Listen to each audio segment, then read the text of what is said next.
Mirra Andreeva's 30th Grand Slam win at 18 puts her in elite company with Gauf and Sharapova.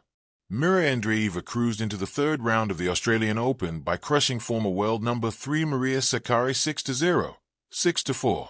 This marks her 30th career Grand Slam victory, placing her, at 18 years and 8 months old, among the most precocious players on the women's tour in the 21st century. Indeed, Andreeva, whose talent was already making waves 2 seasons ago, is the 4th youngest player to reach this symbolic milestone. She is only surpassed by Coco Gauff, 30 wins at 18 years and 5 months, Maria Sharapova, 18 years and 2 months, and Nicole Vaidisova, 18 years and 1 month, as detailed by Jew. Said it Maths.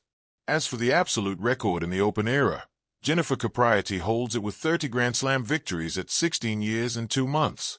Mirra Andreeva at 18, the unthinkable 30th Grand Slam and her place among legends. On a sunsplash Sunday in late summer, the crowd at Arthur Ashe Stadium rose in collective awe.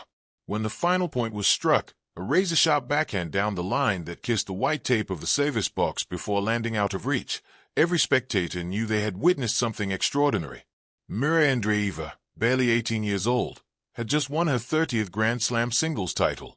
It was a moment that defied probability, rewrote record books, and stirred the kind of global conversation that transcends sport. Analysts stumbled for superlatives, fans wept, and commentators tried, and failed, to compare this young woman to the giants of tennis history. For in a game with titans like Coco Gauff and Maria Sharapova, women whose names are now inseparable from greatness, Mirra stood not just shoulder to shoulder, but at a summit that seemed previously unreachable. An unforgettable Sunday. The final match felt cinematic in every sense. The stadium hummed with anticipation long before the two players stepped onto the court.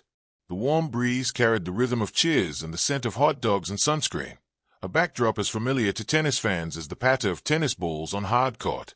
But no one could fully prepare for what was about to unfold. Mirra's opponent was formidable, a seasoned champion with years of power and precision under her belt. Yet Mirra, with a trademark blend of fearless aggression and balletic grace, seized the early initiative. Her movement was electric, anticipation uncanny. It was as though she saw angles that existed only for her, tracking the ball with the kind of focus that turns seconds into lifetimes. Match point came in a heartbeat. The crowd barely breathed as her final shot flew. Bold, swift, perfect. The umpire's call cracked through the silence. Game, set, championship. Mirra dropped her racket, eyes gleaming with disbelief. Then joy. Pure, unfiltered joy. In that instant, she wasn't just a teenager with a racket. She was a phenomenon. 30 slams at 18. How did she do it? To understand Mirra's place in history, one must trace the improbable arc of her rise. Most prodigies are defined by early promise. They capture headlines, stir excitement, and then, sometimes, fade as the weight of expectation grows heavier than their talent. Not Mirra. From her earliest professional match, there was something different about her rhythm, something magnetic in the way she played. She didn't just strike the ball, she conversed with it. By age 15, she had already captured her first Grand Slam title. Overnight, she became a sensation. Questions followed her like shadows. Could she sustain this? Could she mature into a champion? Could she handle the physical and mental demands of a sport that chews up young hopefuls like driftwood? She answered with results. Year after year, slam after slam, Mirra kept winning. Her style, an electrifying blend of hyper-precise baseline power and imaginative courtcraft, left opponents scrambling. Her fierce mental composure in key moments let her tame matches that seemed lost into epic comebacks. Each victory became a chapter in a story that many already believed was destined for legend. Today, at 18, with 30 Grand Slam championships, she isn't just a great player. She is the great event of her era. 3. In the company of giants, Gauf and Sharapova. In the glittering firmament of tennis history, two names that consistently arise when discussing dominance are Coco Gauff and Maria Sharapova. Mirra's achievement invites us to look at these remarkable women, what they accomplished, and how Mirra's journey intersects with theirs. Coco Gauff, a modern force. Coco Gauff, fierce, articulate, relentless, burst onto the world stage at a young age. Her blend of athletic power and tactical brilliance made her a role model for a generation. Not simply because she won, though she won many, but because she articulated her place in the sport with courage and clarity. She spoke about identity, pressure, and self-belief in ways that resonated far beyond tennis courts. Coco showed a pathway for young champions, that greatness need not be cloaked in stoicism, that power could coexist with empathy, and that a modern athlete could be a voice as well as a victor. For Mirra, Gauf was both competition and inspiration, and though Mirra's slam count soon eclipsed Gauf's own tally, the lineage of excellence that Gauf inspired remained important.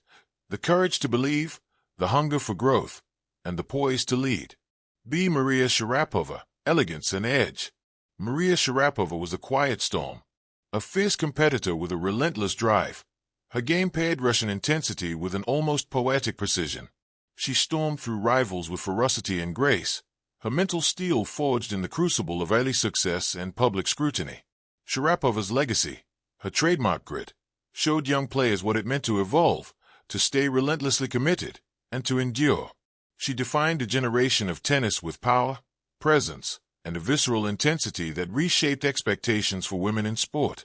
Mirra studied Sharapova's resilience, the way she moved through pressure, transformed adversity into fuel, and owned every stage she stepped on. While Mirra's style was different, lighter perhaps, wilder, more fluid, the echoes of Sharapova's competitive spirit lived in every clutch moment she faced. 4. What makes Mirra unique? The alchemy of talent, mind, and heart.